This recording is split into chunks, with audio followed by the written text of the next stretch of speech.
Most wanted drug mafia don El Mencho Mexico సైన్యం జరిపిన మెరుపు దాడిలో హతమయ్యాడు. దీంతో ఆ దేశం ఒక్కసారిగా ఉద్రిక్తంగా మారింది. ఎల్ మెంచో అనుచరులు దేశవ్యాప్తంగా పెద్ద ఎత్తున హింసకు పాల్పడ్డారు. కాగా ఈ మాఫియా డాన్ను అంతం చేసిన ఘనత తమదేనని అమెరికా అధ్యక్షుడు ట్రంప్ చాటుకున్నారు.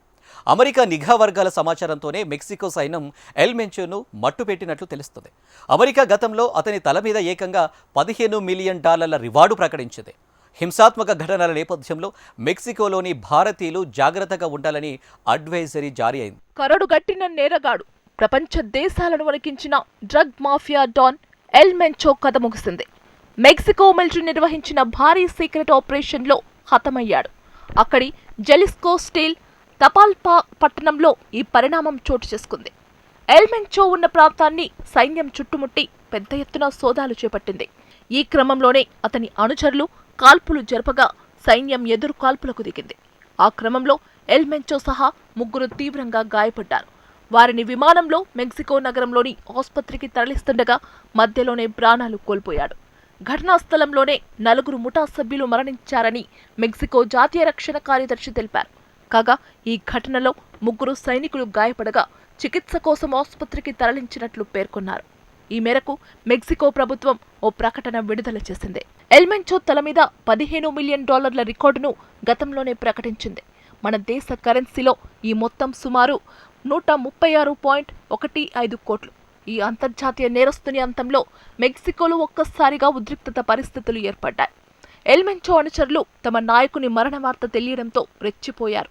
దేశంలోని అనేక ప్రాంతాల్లో హింసకు పాల్పడ్డారు. పలు చోట్ల రహదారులను దిగ్బంధించారు. ఎక్కడికక్కడ వాహనాలను తగలబెట్టారు. సూపర్ మార్కెట్లు, బ్యాంకులను కూడా వదలకుండా నిప్పంటించారు. అంతేకాకుండా అధికారులతో ఘర్షణలకు దిగినట్లు జాలిస్కో గవర్నర్ పాబ్లో లెమస్ నవారో తెలిపారు. ప్రజా రవాణా సేవలను తాత్కాలికంగా నిలిపివేసినట్లు చెప్పారు. ఈ హింస 5 రాష్ట్రాలకు వ్యాపించినట్లు మెక్సికో అధికారులు తెలిపారు. ముఖ్యంగా 2026 వరల్డ్ కప్ మ్యాచ్లు జరగనున్న జాలిస్కో రాష్ట్రంలో భద్రతా ఆందోళనలు పెరిగాయి. మరోవైపు డ్రగ్ మాఫియా డాన్ ఎల్ మెంచోను హతమార్చిన ఘనతను సొంతం చేసుకోవడం కోసం అమెరికా, మెక్సికో పోటీ పడుతున్నాయి. దీనిపై అమెరికా అధ్యక్షుడు ట్రంప్ స్పందిస్తూ అన్నింటా మేమే గెలుస్తున్నాం, ఈ విధంగా అన్నింటిలో విజయం సాధించడం కూడా న్యాయం కాదు అంటూ సరదాగా పోస్ట్ చేశారు. అమెరికా నిఘా వర్గాల సమాచారంతోనే డ్రగ్ మాఫియా డాన్ ఎల్ మెంచోను మెక్సికో సైన్యం హతమార్చినట్లు White House press secretary Karoline Leavitt ప్రకటించారు. అమెరికాకు మాదక ద్రవ్యాలను సరఫరా చేసే వారిపై కఠిన చర్యలు తీసుకోవడానికి ట్రంప్ యంత్రాంగం చర్యలు తీసుకుంటుందని తెలిపారు. అందులో భాగంగానే ఎల్ మెంచోను పట్టుకోవడం కోసం మెక్సికోకు అమెరికా ఇంటెలిజెన్స్ సహకారం అందించిందన్నారు. అయితే ఈ వార్తలను వాషింగ్టన్ డీసీలోని మెక్సికో రాయబార కార్యాలయం తోసిపుచ్చింది. మెక్సికో ప్రత్యేక దళాలు ఈ దాడికి ప్లాన్ చేశాయని, అమెరికా కొంత సమాచారం మాత్రమే అందించిందని వెల్లడించింది. మెక్సికోలో పరిస్థితులు ఉద్రిక్తంగా ఉన్న నేపథ్యంలో అక్కడి భారతీయులకు అడ్వైజరీ జారీ అయింది. మెక్సికోలోని భారత పౌరులంతా అప్రమత్తంగా ఉండాలని సూచించారు. రాయబార కార్యాలయం సూచనలను ఖచ్చితంగా పాటించాలని విజ్ఞప్తి చేసింది.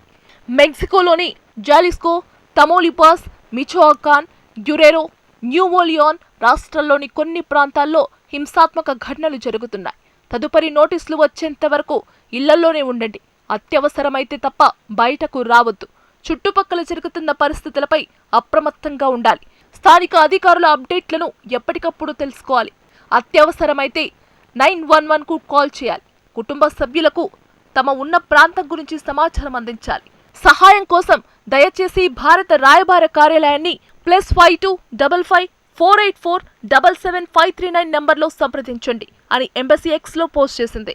భారత్తో పాటు అమెరికా, కెనడా కూడా అడ్వైజరీ జారీ చేశాయి. ఇక ఎల్ మెంచో విషయానికి వస్తే అతనిది మొదటి నుంచి రక్త చరిత్రే. ఆయన అసలు పేరు నెమెసియో ఒసేగుయోరా సర్వెంటెస్.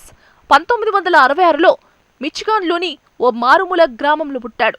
ఈ ప్రాంతంలో అవకాడోతో పాటు గంజాయి, నల్లమందు వంటివి ఎక్కువగా సాగు చేస్తుంటారు. చిన్నతనంలో అవకాడో పొలాల్లో పనిచేసిన మెంచో ఆ తర్వాత 1980లో అమెరికాలోకి అక్రమంగా ప్రవేశించాడు.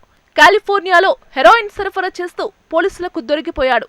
కొన్నేళ్ల పాటు జైలు శిక్ష అనుభవించిన అనంతరం అతన్ని అమెరికా యంత్రాంగం మెక్సికోకు అప్పగించింది.